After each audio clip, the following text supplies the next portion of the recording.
Have you wondered how a one-word valve works when it looks like this? Well, I'm going to show you real quick how it works. So let's check it out. This particular valve I have here, I like it because there's a little trap door inside, which most of them have that. This one has a little gasket in there. See that black ring? You can actually see the trap door through the plastic. And so that's what I like about it. So how this works is the water flows this way or this way. And I'm going to use my finger as an example of what happens. Pretend my finger is water or whatever type of fluid.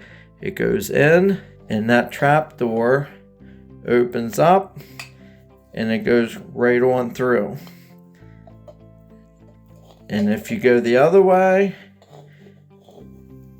it goes shut and you can't get it through it. And also you can see on here it says flow right there, and has an arrow which way it turns.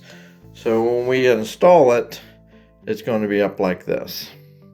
I know that might sound silly to some, but there's people out there that would enjoy this video. So if that's you, give it a thumbs up on your way out. And I want to thank you for watching, and we'll see you the next time.